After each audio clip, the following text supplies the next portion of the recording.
NCPD threat encryption, level 5, Max-Tac eyes only, subject, psycho understays, location, Petrochem Luxury Suites, Penthouse 01, operative, Sergeant Malphas squad, psycho stalkers. The world is a sequence of blue lines and heat signatures. To a normal man, the rain hitting the reinforced glass of the Petrochem spire is a soothing sound. To me, it's a million individual audio pings processed through my auditory cortex. I am Sergeant Malphas. I am Max-Tac. I am the thing that psychos fear when they've forgotten how to fear anything else. People call us the Psycho Squad, and they're right. We are the ones who went over the edge, stared into the black maw of the chrome-induced madness, and were pulled back just enough to be pointed at the next disaster. Inside my helmet, the Koreznikov synchronization is at 99%. My blood is a cocktail of neural dampeners and synthetic focus enhancers. AV4 in position. Target is Silas Rapture, Thorn. Former Militech colonel. Current chrome-to-meat ratio, 94%. He's flatlined 40 civilians in the last 10 minutes. He's not talking. He's screaming in binary. The dispatcher's voice is a cold, dry rasp in my inner ear. Breach in 3, 2, 1. Drop. The floor of the aerodyne didn't just open, it vanished beneath my boots. I didn't fall, I accelerated. Gravity is just another variable I account for. I hit the penthouse balcony with a force that shattered the marble tiles, the shockwaves absorbed by my hydraulic knee actuators. Beside me, Officer Kalin and Officer Vex landed in a perfect tactical triangle. We didn't need to speak. We are a single machine with 3 bodies. Thermal charges set. Pop it. Boom. The reinforced glass didn't just break. It turned into a million diamond shards that caught the neon glow of the city below. We entered the room in a blur. My Falcon Sandevistan kicked in and the world died. The falling glass became a frozen constellation. The smoke from the explosion hung like a gray curtain in midair. And then I saw him. Rapture wasn't a man anymore. He was a monument to the Arasaka Dragoon project gone wrong. He had 6 multi-jointed metallic limbs sprouting from his spine like a chrome spider.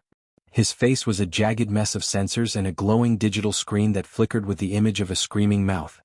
He was standing in the center of the room, draped in the guts of the building's security team. He moved before the Sandevistan could even fully cycle. He was overclocked, past the safety limits, his nervous system literally burning his skin from the inside out. He lunged at Vex, his spider limbs ending in monomolecular hooks. Vex. Disruptor. Vex raised her EMP shield, a blue dome of magnetic energy erupting around her. Rapture hit the shield with the force of a high-speed train. The blue arcs of electricity danced across his chrome body, but he didn't stop. He didn't feel pain. He didn't care about the laws of biology. He grabbed the shield with 4 of his limbs and tore it apart. Engaging mantis blades. I triggered the release. The gold-plated blades hissed as they slid out of my forearms, glowing with a thermal blue edge. I launched myself at his back. I wasn't aiming for a kill shot. I was aiming for the neural link protruding from his neck. If I could sever the link, I could shut down the ghost in the machine. Rapture spun midair, a feat of physics that should have snapped a human spine. He parried my blades with 2 of his metallic legs, the sound of metal on metal ringing like a cathedral bell. Sparks showered my visor, reflecting the blue X of my optics. We were a dervish of steel and neon. Every strike was a calculated effort to find a gap in the armor. Every parry was a millisecond from death. Kalin. Flush him. Kalin fired the heavy sludge cannon, a weapon that fired pressurized liquid nitrogen. The stream hit Rapture's chest plate, the metal turning white with frost instantly. The chrome became brittle. This was our opening. I dove beneath a sweeping hook, my mag boots sparking against the floor. I swung my right blade in a vertical arc, catching the frozen chest plate. The metal shattered like glass, revealing the pulsing, blackened heart of the Psycho, a mess of synthetic valves and overheating wires. Rapture shrieked, a sound of raw, distorted digital feedback that nearly blew out my auditory sensors. He went into a berserk cycle. His movements became nonlinear, his limbs flickering as his own Sandevistan fought mine for control of the timeline. He caught me in the chest with a hydraulic kick that sent me flying through a solid oak table. I hit the wall, my subdermal armor, absorbing the impact, but my HUD flickered. Integrity, 40%. Internal bleeding detected. Squad. Total suppression. Vex and Kalin closed in. They didn't use guns. They used logic spikes, long, electrified poles designed to fry a psycho's brain link. They jammed the spikes into Rapture's back, the room filling with the smell of ozone and burning synthetic flesh. Rapture fought like a cornered animal. He tore Vex's arm from her socket, the white hydraulic fluid spraying across the room. He smashed Kalen into the ceiling, the officer falling like a broken doll. It was just me. I stood up, the cooling fluid from my own suit leaking down my neck. I looked at the thing in the center of the room. It wasn't a criminal.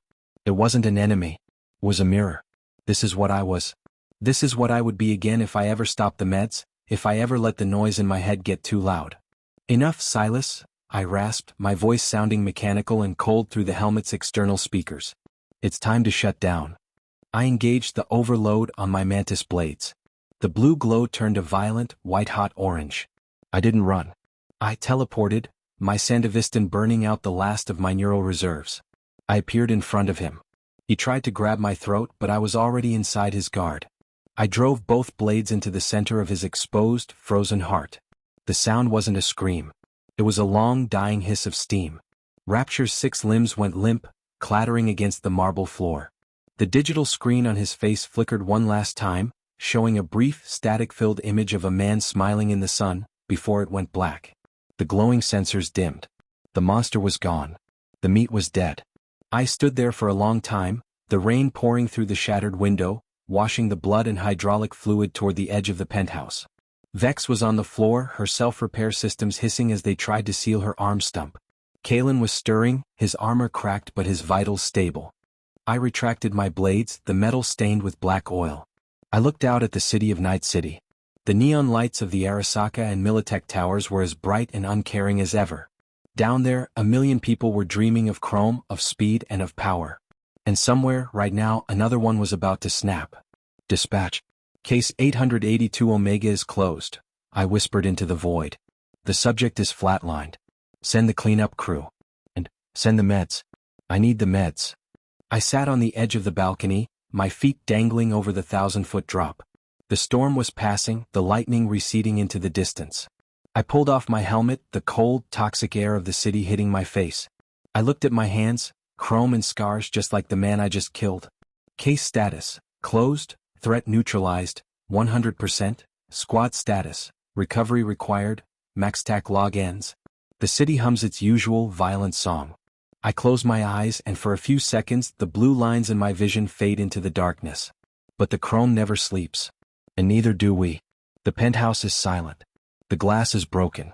The beast is dead.